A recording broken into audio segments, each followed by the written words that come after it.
friends, today I want to show you the deadliest rot you will ever notice in your orchids, the black rot. It can finish orchids overnight. It's really very invasive. I have a cattleya, a medium-sized cattleya here. After the cyclone we experienced few weeks back, it had started developing few black patches. I had removed the affected tissue and I treated it, but I didn't report it that time. Then again yesterday I noticed many leaves suddenly they turned black like this just overnight, and it's spreading really fast. As the name suggests, black rot, it is characterized by blackish patches on the leaves or pseudobulbs, not brown, not yellow brown, proper black color. It starts as very tiny translucent dots on leaves which often goes unnoticed, and has clearly happened in my case.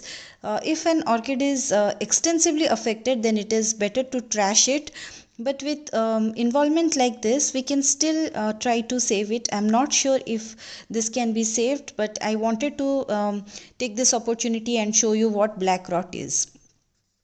So this is caused by Phytophthora and Pythium species of fungi. These spores of the fungi, they have the ability to swim through water.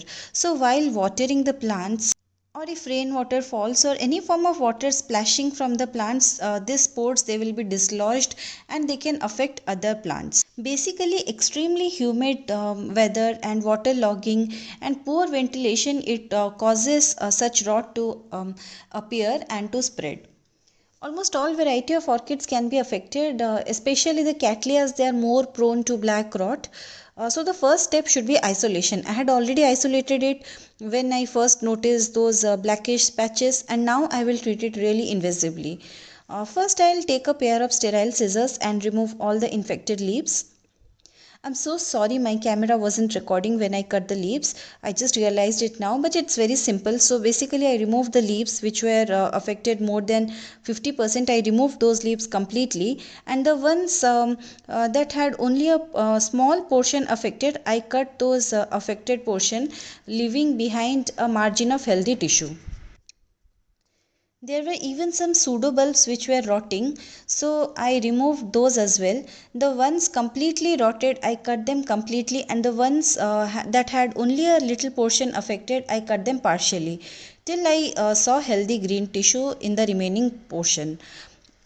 And I'll also remove all the dead dry tissue, as they don't serve any purpose anymore, only they may trap water and harbor the pathogens. I'm sure this won't be having any good roots, as this affects the roots as well, and the coconut husk is already moist, so it's easily coming off. As expected, it has no roots, and the media is decomposing. I should have reported it earlier, but it was a very small plant when I got, so I didn't want to disturb it then.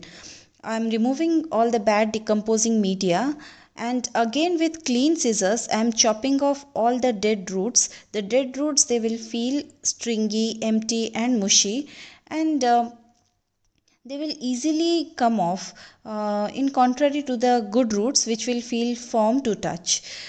This is what I am left with, and I will go ahead now and clean the plant under running tap water, and I'll clean this surface on which the plant was, and this floor I will clean it with alcohol wipes and bleach and come back. So I'm back with the clean orchid. You can clearly see now what is left. Only one questionable good root and a few pseudobulbs and some leaves. Now I will spray hydrogen peroxide thoroughly on it. Drench the whole orchid with 3% hydrogen peroxide thoroughly. Hydrogen peroxide here acts in just few seconds. It acts by releasing oxygen. This nascent oxygen, it kills pathogens. Once the fizzing stops, only water is left, and now I will be repotting it in fresh media. I have only charcoal here and a similar plastic black net pot.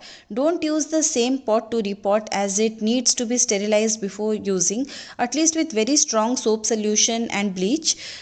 Before potting, I will apply some powdered cinnamon on the cut ends, and cinnamon here, it acts as a desiccant. It dries the tissue, and the infection, it can't spread through dry tissue. So cinnamon is my go-to fungicide, go-to bactericide, go-to everything when it comes to treating infection in orchids. You can use any fungicide of your choice. If you are comfortable using fungicides, then you can go ahead, spray your orchid with fungicide or make a paste of it and apply on the cut ends. And the treatment part is over, and I will repot it my plastic pot and charcoal. I have tied a floral stake to a large piece of charcoal which will go at the bottom, and to this I will add a few pieces of charcoal, and now I will make the orchid sit on top of the charcoal and tie one of the pseudobulbs to the stake. This will ensure stability without having the pseudobulbs getting buried inside the media. I can't stress enough, I tell again and again in my repotting videos how important stability is. It will help the orchid to root faster. If the orchid is not stable in its pot, it will take ages for new roots to appear.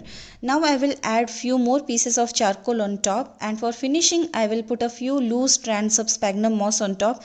This will hold just enough moisture to stimulate root growth. Now I'm done. You can see how stable the orchid is after repotting. This leaf has some spots on it, and if it spreads, then I will cut it and spray hydrogen peroxide and seal it with cinnamon. The same treatment I will do. So this orchid, it will stay in an isolated corner in my balcony where no direct rain will fall on it, or it won't receive any direct sunlight. Only bright shade and good ventilation, and no watering for a couple of days. This is an update video. After 2 to 3 days, that spot, it had grown and the leaf was turning yellow, so I removed the leaf completely and again sealed it with cinnamon, and now it's been over a week since then, and the orchid, it seems to be stable, like no new patches or no yellowing or rotting pseudobulbs.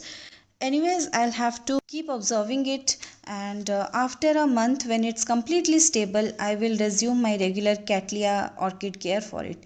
You can see how I care for my Cattleyas. I will leave the link here in the info card as well as in the description box for you. I hope you learned something from this video. At least you know what black rot is, and what causes it and how to deal with it. So thanks for watching. Bye bye.